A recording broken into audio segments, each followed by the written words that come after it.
Stop me if you've heard this before. The Dodgers have qualified for the playoffs.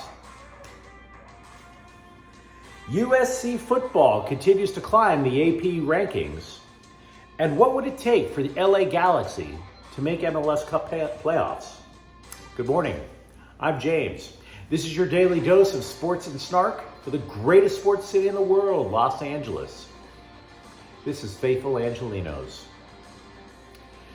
It is September 12th, 2022. Cock blocker the cat misses my wife already.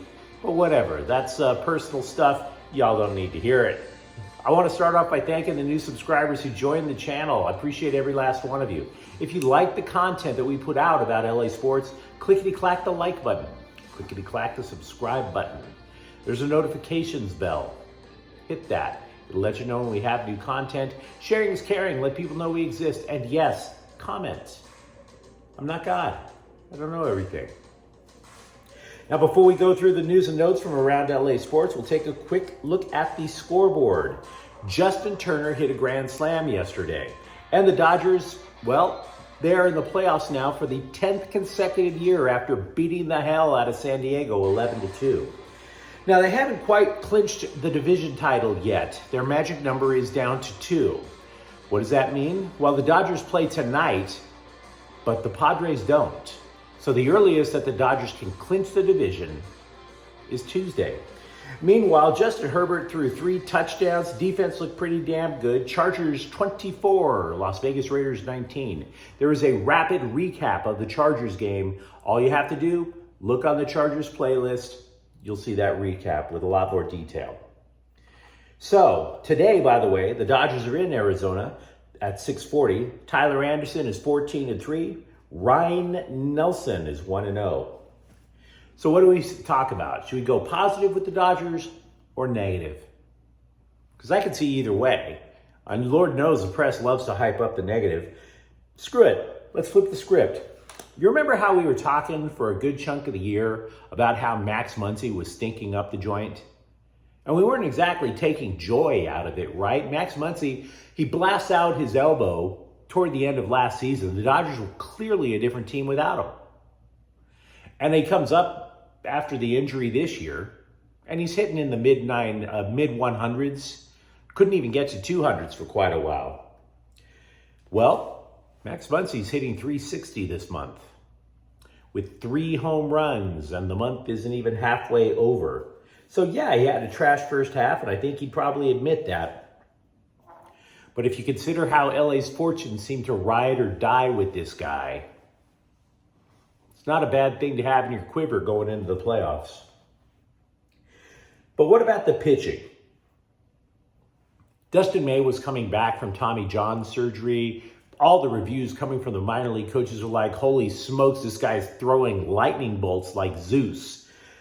He's been so-so in the major leagues. He's had about 4 starts, ERA at 4.29. So what does this mean for the postseason rotation? Well, we already knew that we're going to get Julio Urias in there. And we're going to pretty much assume Clayton Kershaw will as well. But do you count on Clayton Kershaw's health? Fair question, wouldn't you say? And then after that, you're asking questions of pretty much everybody else. I think Tyler Anderson is in, but what about Andrew Heaney? You think he's been pretty solid, but when he gets hit hard. And what about Tony Gonzalen, for that matter? I mean, Gonzalen, he pitched his first bullpen session since being put on the DL with a very vague forearm issue.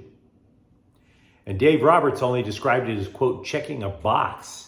He didn't sound all that optimistic. It's still up in the air whether Gonzalen will either be available for the postseason. So, after Urias, after Kershaw, do you have any idea? Me neither.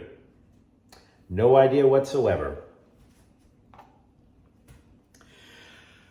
The Trojans have risen to number 7 in the AP rankings. It's the highest they've been in quite a while. And the next 2 games, I might add, are rather intriguing. You got Fresno State, they're 1-1. But I've seen the Bulldogs play USC tough. A few years ago, 2019, I was in the Coliseum watching Fresno State give USC everything they could handle in what should have been a season opening squash. You know, they wound up knocking out JT Daniels. Next thing you know, the kid's in Georgia, which opened the Keaton Slovis era of woe, I might add. So yeah, Fresno State, maybe even better than Stanford. But I tell you who is in one term better than Stanford. Oregon State follows Fresno State. Oregon State is 2-0. Now, as for the rest of the top 25 and how it relates to the Pac-12, just so you know, Utah, they slipped to 14, and Oregon has returned to the rankings. They're number 25. Current bowl projections by people who run computer models and this, that, and the other, they currently project the Trojans to play Marshall. That was the team that upset Notre Dame over the weekend. They currently have them playing them in the Cotton Bowl on January 2. Now, if you're wondering about UCLA, UCLA is projected to be in the Holiday Bowl. Their opponent, theoretically, Miami. Theoretically. We noted 2 weeks ago that when Romello Height was thrown out of the game against Rice for targeting, that Corey Foreman took over, and that he played about 30-some-odd snaps, and Lincoln Riley was happy with it, allegedly. But remember, if you watch the Stanford game, Height left the game again. Now, this time he didn't get thrown out for a penalty. He had a shoulder injury. But Solomon Byrd subbed in. Now, how did Byrd do by comparison? Foreman only had 1 tackle. Byrd had 4 and sacked Stanford quarterback Tanner McGee twice. And for that, USC might have to take note, because where exactly is the USC defense now? Now, you remember last year they were just god-awful. They were allowing over 6 yards per play last year. They were 112th in the nation. The points that they allowed over the season was the all-time worst in school history. So now, where are they? Well, they went from allowing over 6 yards a game to allowing just barely over 5.08. Now that puts them in the middle of the pack at 63rd. But, and this matters, that included a game against Rice. They haven't played killer offenses yet. So it's something to be okay about, maybe. But the rubber's going to hit the road for this defense relatively soon. We were talking about all year long, or all offseason long, about a battle at left tackle between Bobby Haskins and Cortland Ford. It appears Bobby Haskins might be in the lead, and that's only by happenstance. Ford, he turned an ankle during the Stanford game. Now, how severe this injury is, I have no idea, but it seems to me that Haskins, who transferred from Virginia, is going to get more of a nod in the upcoming weeks, or week. So I'm flying back in for my job, coming home to see the wife, paid for the Wi-Fi because I'm a loser, watching the Galaxy game on an hour flight. Big investment for me. And a lot of my Galaxy fan friends were speculating on how many points it would take to get the team into the playoffs. Well, MLS Soccer speculates that the Galaxy would need to generate 8 points in their last 5 games. And so how does that work out? Can they get 3 wins out of the 5? Can they get, say, 2 wins and 2 draws out of the 5? Absolutely. But it's no slam dunk. Now, how do we know this? Because, well, it's going to start off with the team that they are most likely to beat. They're going to play Wednesday in Vancouver. They've beaten Vancouver before. But the Galaxy of the remaining 5 games have 3 of them on the road. The only team out of the 5 that they have beaten is Vancouver. The other opponents, honestly, are subpar. It does include Houston. It does include San Jose. But the Galaxy, in their maddeningly inconsistent style of play, they've lost to San Jose and Houston.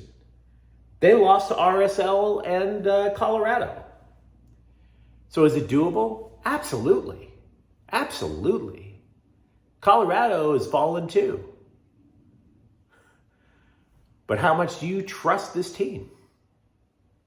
Hard to say. Also, it was noted that the Galaxy broke out with a new formation in their game in Nashville last weekend, a 4-4-2, with that middle four, the midfield, not in a row, but in a diamond, which allowed for the back midfielder to help out the defense. And hey, it was a 1-1 draw against one of the league's better teams. So disappointing in that it's a draw, supportive in the sense that they held them to one goal. CBS Sports also gives weekly grades in the NFL.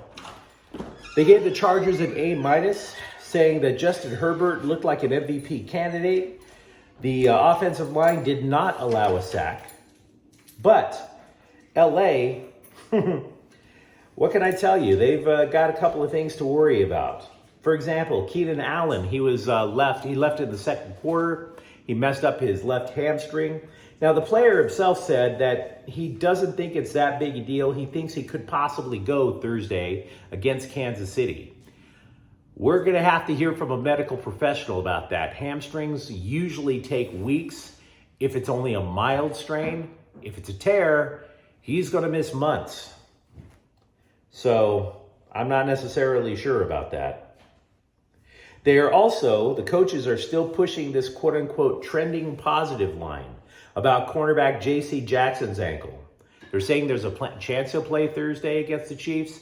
I'm skeptical, but the Chargers are going to need him because after all, everybody knows about Justin Herbert. Everybody knows about the proficiency of the Chiefs offense. You know how draft experts in the NFL, they look back on prior NFL drafts and they say, oh, in retrospect, this team should have taken this guy. This team should not have taken this guy. Boy, were we all having egg on our face and whatnot. Well, apparently they do the same in the NHL. There are draft nicks in the NHL. Who knew? Got to find something to do when you're up in the igloo, I guess.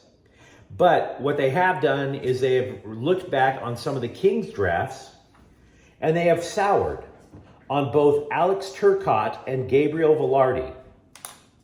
If you're wondering about who might or might not make it in this deep Kings farm system. So Turcotte and Velarde apparently not looking as good to both the experts and frankly, they're not getting a lot of time in the NHL. Of the two, Velarde allegedly has the best shot of reviving his career. He's lacking in skating speed, but they really like the fact that he's able to,